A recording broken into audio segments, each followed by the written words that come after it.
As a leader, your philosophy of team development plays the critical role as you communicate the reasoning behind effective team implementation. Employees appreciate the relationship you have with them. Teams require trust. A trust that the time spent in working in teams is vital to an organization's success. When team members see that this is a priority of yours, they will buy into the need for teams and the process you are asking them to commit to. When teams are developed from a relationship built on trust and purpose, they can achieve the goals and outcomes of the team's charter. Leaders must clearly communicate the purpose of the team. No one wants to belong to a team that is loosely organized. Developing a team charter which outlines the purpose and the process the team will use will provide guidelines to successfully completing the work. Communicating the expectations of the leader helps to keep the team running smoothly. It is critical that leaders design teams with what needs to be accomplished so team members know their responsibilities. In creating the charter, the time frame needs to be addressed. Members want to know how much of their time is going to be needed in order to balance the rest of their work. Long-standing teams can tend to drift. They can meet to meet instead of spending the time wisely to actively complete the tasks. Respecting team members' time is something that all leaders need to communicate. Value the team. Leaders need to demonstrate their confidence in the work of the team by respecting the results. By developing a solid process, leaders can value the ideas and solutions the team determines. Creating a safe environment encourages opportunities for team members to share information. There is nothing worse than a great idea sitting silently in the mind of an employee. Leaders need to emphasize the importance of each team member's contribution to the group. This promotes active participation and the synergy of bouncing ideas off from one another to reach even better ideas. If the environment is open, fewer team's members will keep their ideas and feelings to themselves.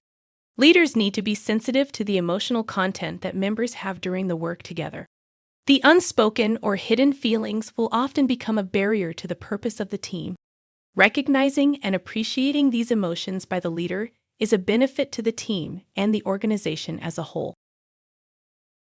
Leaders need to make themselves available to the team. Establishing a team isn't enough. They need to clarify the goals of the team and understand that when the team has questions, their availability is key to the team's success. The leader may also need to mediate minor issues that form barriers to task completion. Keeping teams focused on the end goals and results is the ultimate role of the leader. Don't start with the most difficult tasks. Like a good stew, teams need time to develop. Starting with complex work that require much navigation doesn't lead to team success. The team needs to develop a pulse or an energy as each member learns the strengths of one another. Establishing opportunities for early successes is key to launching a team. Once the team is able to handle easier tasks, leaders can begin to provide greater challenges. One note, however, is that at times, teams are established to solve urgent challenges immediately. Leaders should delegate solution-finding opportunities with one another. This can be done by providing scenarios for the team to discuss.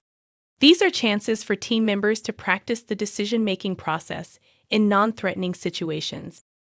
Assess the team process.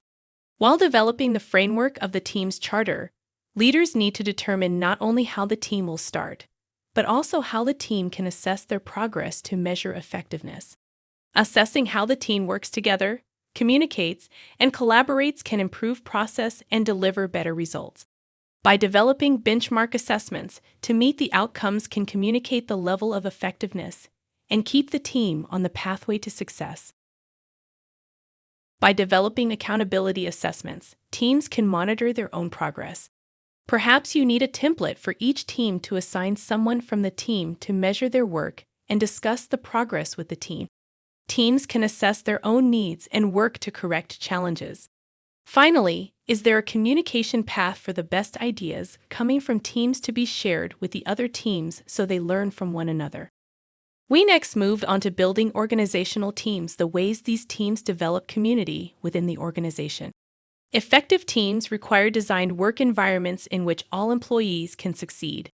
Teams need to be carefully created and not thrown together haphazardly. Design teams better meet the needs and charter of the initiatives. Choosing team membership requires some specialized skills and knowledge of employee skill sets. When we design a team, it is easier to look at the personalities first, which can cloud the determination of the skill sets. Best practices tell us to match the individuals with the purpose of the team. We also discussed the importance of assessing team performance with benchmarks and a project management plan to provide focus on the action items and deadlines. You can learn more about creating teams by taking the Designing Effective Teams course. Continue reading the elements of motivation.